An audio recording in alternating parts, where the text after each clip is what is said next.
Assalamu alaikum, bienvenue dans la première partie de cette série sur la conjugaison. Dans cette vidéo, nous abordons la conjugaison à la première personne du singulier. Si tu n'as pas encore vu l'introduction, je t'invite à le faire tout de suite. Il te sera plus facile de comprendre cette vidéo.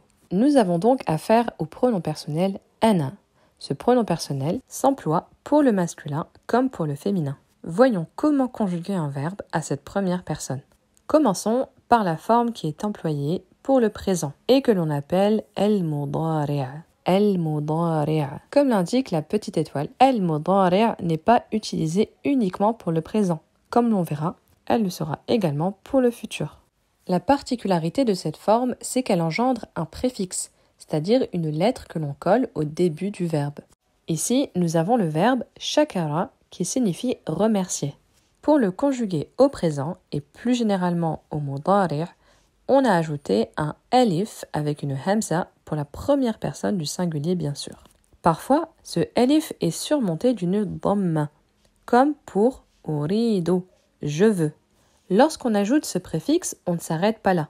On modifie également les voyelles, voire même les prolongations, donc les longues voyelles. Ici, par exemple, dans shakara, toutes les consonnes sont surmontées d'une fatha. Mais dans les verbes conjugués, à la première personne du singulier toujours, comme on peut le voir à gauche, les voyelles sont différentes. La bonne nouvelle, c'est que tu vas pouvoir employer ces changements de voyelles dans cet ordre-là pour à peu près tous les verbes de 3 consonnes, à l'exception de la consonne du milieu dont la voyelle va dépendre du verbe et qu'il va falloir apprendre par cœur. Donc pour passer de shakara à ashkuru, toutes les voyelles étaient prévisibles, mais celle au-dessus du kaf, donc le ou, est propre au verbe shakara. Donc, il faut l'apprendre par cœur. À cette place-là, il y aurait pu y avoir un a, par exemple, ou un i. Mais pour le verbe shakara, il s'agit d'un ou. Faisons le test avec un autre verbe, sami'a, qui signifie entendre. Sami'a, qui est un verbe à 3 consonnes, devient asma'u. J'entends. Asma'u. Ici, il faut apprendre par cœur que la deuxième consonne, lorsque le verbe est conjugué au mudari', est une fatha. Asma'u. Voici un exemple de phrase à partir de ce verbe. Ana asma'u al-indhar. Ana asma'u al-indhar. J'entends l'alarme. Répète après moi. Ana asma'u al-indhar. Mais attention, en arabe, le pronom personnel, donc ana ici, n'est pas obligatoire. Il est même rarement utilisé. Encore un dernier exemple. Fahima, comprendre ou interpréter. Fahima devient afhamu. Ana afhamu. Avec pour voyelle sur la deuxième consonne une fatha. Tu l'auras compris, il existe une multitude de schèmes pour les verbes. Le tout est de savoir les identifier et d'apprendre leur conjugaison pour finalement être capable de conjuguer un maximum de verbes. Chaque exemple qui va suivre te présentera un schème différent. Le but étant que tu te familiarises avec un maximum de schèmes et ainsi que tu puisses conjuguer n'importe quel verbe rencontré. Alors commençons tout de suite avec le schème numéro 1 pour cette vidéo. Pour cela, nous allons écouter un extrait comportant un verbe à la première personne du singulier. Tends bien l'oreille et essaie de le repérer.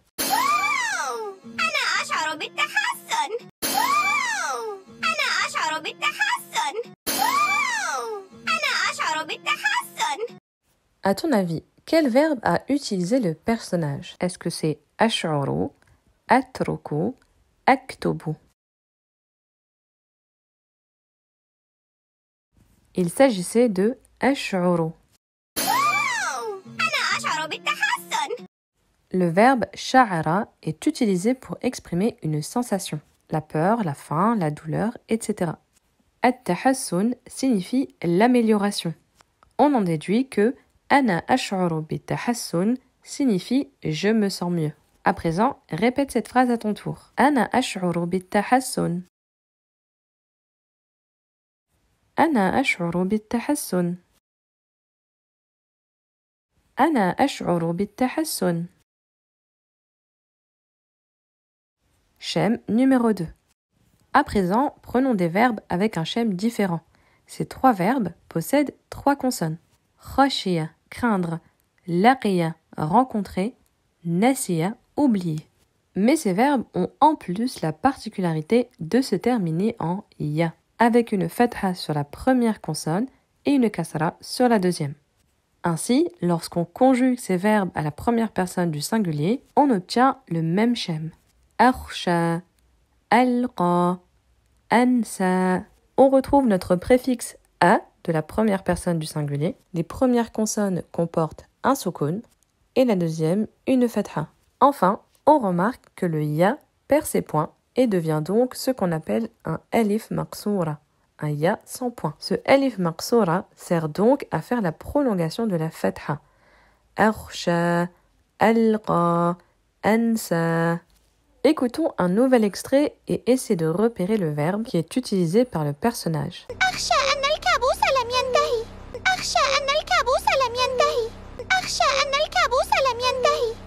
Alors, as-tu repéré le verbe de ce schème? Il s'agit du verbe akhsha qui signifie je crains. Akhsha anna al-kabous lam yantahi. Anna se traduit par que et al-kabous c'est le cauchemar. Enfin, l'expression lam yantahi est un verbe mis au passé avec la particule de négation lam. On ne l'étudiera pas tout de suite car il s'agit de la troisième personne du singulier. Mais voici la traduction de cette phrase. Je crains que le cauchemar ne soit pas terminé. Akhsha anna al-kabous lam yantahi. Répétons cette phrase pour l'intérioriser. Akhsha anna al-kabous lam yantahi. Akhsha anna al-kabous lam yantahi. Akhsha anna al-kabous lam yantahi. Si tu trouves la répétition de phrases en contexte bénéfique, tu peux profiter de vidéos exclusives pour t'entraîner à parler et comprendre l'arabe littéraire. Pour y accéder, il te suffit de devenir membre de cette chaîne. Pour seulement 4,99 € par mois, tu trouveras le lien pour t'inscrire dans la description. Schème numéro 3. Les verbes que nous voyons à présent comportent 2 syllabes. Une première avec une fatha et une deuxième avec une fatha plus une prolongation en alif maqsoura, c'est-à-dire un ya sans point. Ata, venir. Baka, pleurer.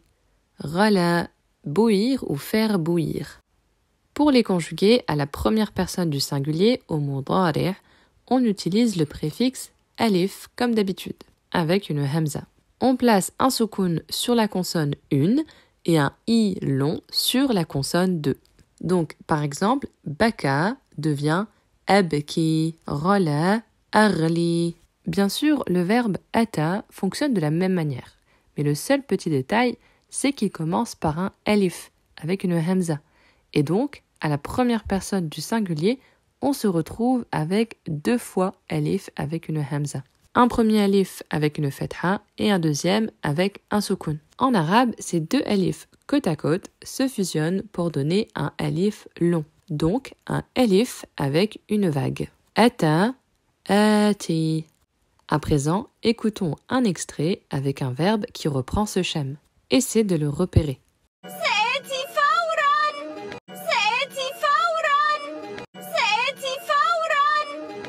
As-tu repéré le verbe de ce schème?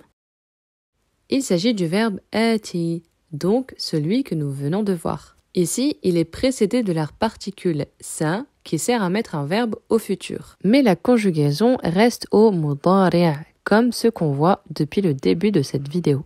Pour le futur, il n'y a donc rien de compliqué. Il suffira d'ajouter le préfixe sa à tous les verbes que tu apprendras au mudari'. À présent, le mot fawran signifie immédiatement. Et je te rappelle que ati veut dire je viens. Donc, cette expression, sa'ati fawran, signifie je reviens tout de suite. Tu peux dès à présent l'insérer dans ton quotidien si tu le souhaites. Répétons-la ensemble. Sa'ati fawran. Sa'ati fawran. Sa'ati fawran. Schème numéro 4. Le schème suivant concerne les verbes avec une prolongation en alif sur la consonne 1 et une fatha sur la consonne 2. Sama, qala, ada. À la première personne du singulier, on retrouve à nouveau notre préfixe a. Mais surtout, la prolongation alif va se transformer en waw. Pour le verbe à droite, sa devient sou. Au milieu, qa devient qu. Et à gauche, ra devient ru. Sama asumu. Qala aqulu. Aada a'udu. Mais attention, ce schème possède une variante. Tu vois, ce groupe de nouveaux verbes en vert ressemble au verbe que l'on a vu juste avant, avec une prolongation en alif sur la première consonne et une fatha courte sur la deuxième. Et pourtant, dans leur conjugaison, une différence majeure apparaît. Au lieu de transformer la prolongation a en ou, comme dans asumu, on va le transformer en i, comme dans ba'a abi'u. Du coup, tu dois certainement te dire, mais comment je fais quand je vois un verbe qui ressemble à qala ou ba'a pour savoir si je transforme le a en i ou bien en ou? Eh bien, pas de panique. Surtout, il faut relativiser. La solution viendra avec la pratique. Tu n'es pas obligé d'avoir la liste de tous les verbes en tête pour commencer à parler ou à comprendre. Le plus important, c'est de comprendre qu'il existe un système de schèmes. Quand tu rencontreras un verbe pour la première fois, tu pourras toujours consulter sa conjugaison dans un conjugueur en ligne. Et à force de rencontrer souvent les mêmes verbes, tu finiras par les connaître par cœur, Inch'Allah. Maintenant que tu es rassuré, enfin je l'espère, écoutons un nouvel extrait et essaie de repérer le verbe calqué sur le schème 4, comme qala.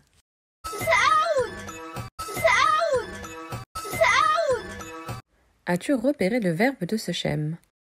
Le personnage a dit sa'aoud. À ton avis, quelle est sa forme de base, c'est-à-dire celle à la troisième personne du singulier? C'est le verbe aada, revenir. Et la particule sa indique le futur. Donc, sa'aoudu signifie littéralement je reviendrai. Mais en contexte, on dira plutôt je reviens, voire je reviens tout de suite. Attention, petite parenthèse, il ne faut pas confondre a'oudu et a'oudhu. Le verbe a'oudhu se prononce avec la lettre th et il signifie je cherche la protection. C'est le verbe qui est employé dans al-isti'adha que l'on prononce avant de réciter le Coran. Donc on ne dit pas a'oudhu billah mais a'oudhu billah. Maintenant, répétons ce mot pour que tu puisses l'apprendre et l'utiliser au quotidien. Sa'aoudu. Dans l'extrait, le personnage ne prononce pas la dernière voyelle. C'est quelque chose de très fréquent en arabe. On dira donc sa'aoud.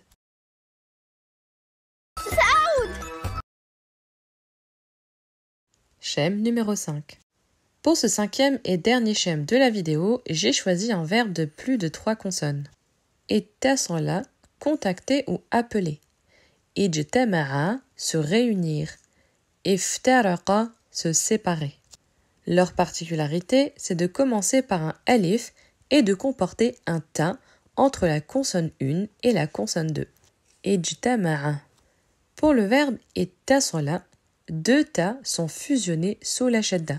Le ta qui fait office de consonne 1, suivi d'un autre ta qui est propre au schème.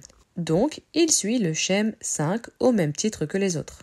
De même pour les autres verbes qui comporteraient un ta avec une shadda en deuxième position. Je pense par exemple à ittakhadha qui signifie prendre. Maintenant, pour conjuguer ces verbes à la première personne du singulier, le alif est remplacé par le préfixe propre à la première personne, a. Ensuite, la consonne 2 comporte une kasra et la consonne 3 une dhamma. Ittasala, attasilu. Ijtama'a, ajtami'u. Iftaraqa, aftariqu. Écoute l'extrait suivant et recherche le verbe qui est calqué sur le schème 5. Attention, l'extrait est un peu plus long.